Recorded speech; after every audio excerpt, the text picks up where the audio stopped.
2 hours ago, the White House crossed a line that trade analysts have been warning about for months. Senior officials from the Trump administration formally notified Ottawa that the United States is prepared to withdraw unilaterally from the Canada-United States-Mexico agreement ahead of the scheduled July 2026 joint review. Not renegotiate. Not pressure. Withdraw. The demand is precise. Canada must open its dairy and agricultural markets entirely to American producers within 21 days. Eliminate all supply management protections that Canadian farmers have operated under for decades, and accept binding arbitration panels with American majority control over future trade disputes. The message from Washington was stripped of diplomatic language. Comply, or the agreement that governs 75% of Canada's total exports ceases to exist. That is not a tariff. That is not a sanction. That is the structural framework of the Canadian economy placed on a table with a countdown timer attached to it. The mechanics of what Washington threatened matter enormously. CUSMA is not just a trade deal. It is the legal architecture that allows North American manufacturing to function. Every automobile assembled on this continent crosses the border multiple times during production. Every pharmaceutical supply chain, every semiconductor input, every agricultural commodity moving between the three nations does so under the legal certainty CUSMA provides. A unilateral American withdrawal does not just disrupt trade flows. It vaporizes the legal basis for $1.3 trillion in annual cross-border commerce overnight. The White House knew this. That is precisely why they believed the threat would work. First, Canada must dismantle its supply management system for dairy, poultry, and eggs, a protected domestic framework that has been a cornerstone of Canadian agricultural policy since the 1970s. Second, Canada must drop all retaliatory tariff frameworks with no reciprocal American concessions attached. Third, Canada must submit to a new dispute resolution mechanism that gives Washington structural veto power over outcomes. The deadline, 21 days. They expected the usual sequence. Public outrage in Ottawa. Quiet panic in Bay Street boardrooms. Provincial premiers urging pragmatism.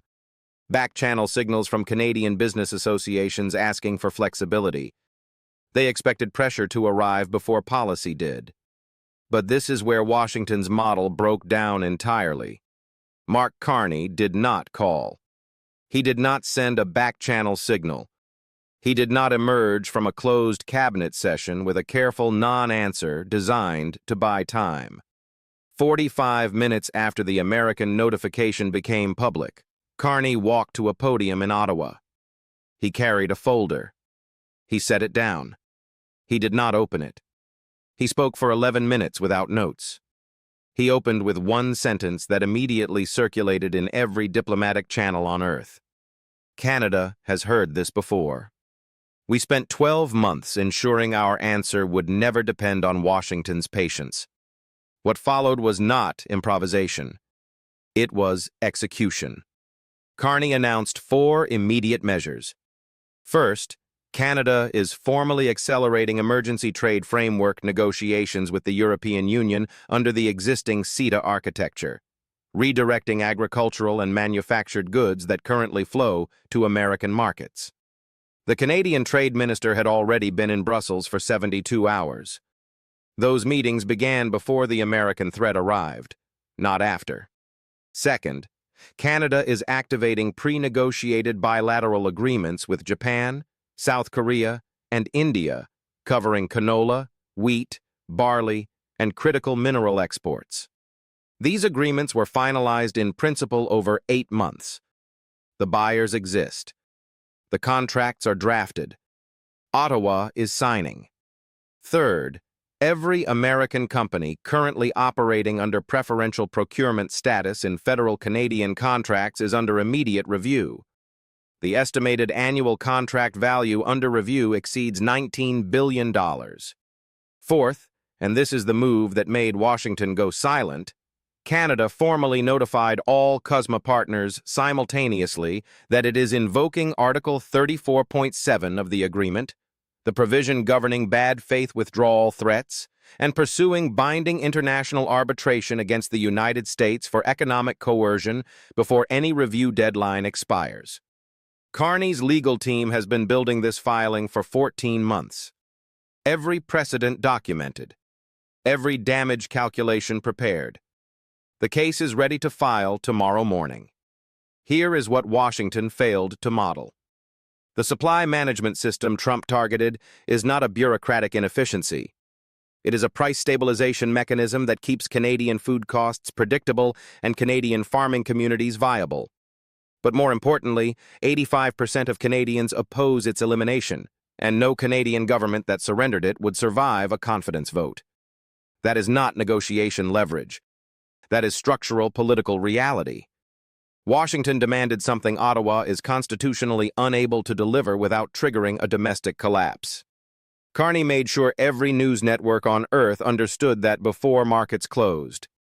Canada absorbs approximately 18% of all American agricultural exports.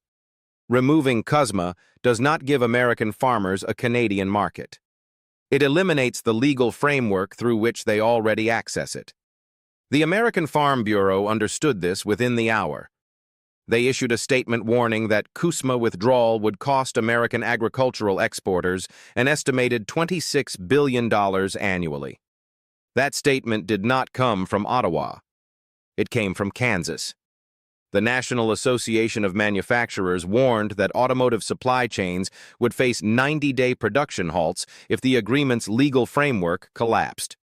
Ford and General Motors both released statements urging immediate de-escalation. These are not Canadian voices telling Trump he miscalculated. These are American industry leaders telling him in plain language that his threat is aimed squarely at their own operations. The international response arrived within hours. The European Union issued a formal statement reaffirming its CETA commitment to Canada and expressing concern about unilateral threats to multilateral frameworks. The United Kingdom confirmed it is prepared to fast-track an enhanced bilateral arrangement with Ottawa if North American stability deteriorates. Mexico, the third CUSMA partner, confirmed that unilateral withdrawal by any single party triggers full renegotiation, meaning Washington cannot exit cleanly without dismantling arrangements that protect American manufacturers as severely as anyone. Canada was not isolated by this confrontation. Washington was. Trump now faces three options, and none of them deliver what the ultimatum was designed to produce. Follow through on withdrawal, and American agricultural exports lose their primary legal framework while automotive production halts across the Midwest. Walk back the threat quietly, and every adversary and ally on Earth reads a retreat executed after Carney had already activated 4 visible countermeasures. Escalate further against a NATO partner in active diplomatic realignment, and accelerate the diversification away from American markets that Washington has spent 3 years trying to prevent.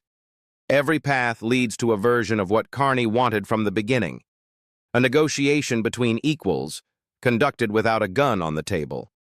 2 hours ago, the White House believed it was holding Canada's economic future hostage.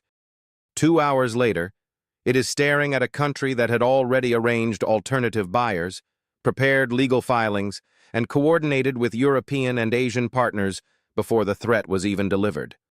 Carney did not respond to this ultimatum. He had already answered it months ago, quietly, in Brussels and Tokyo, and legal chambers Washington was not watching. The trade war Trump wanted required a Canada with no options. That Canada no longer exists. And the man standing at that podium in Ottawa made certain the entire world understood it before the markets closed.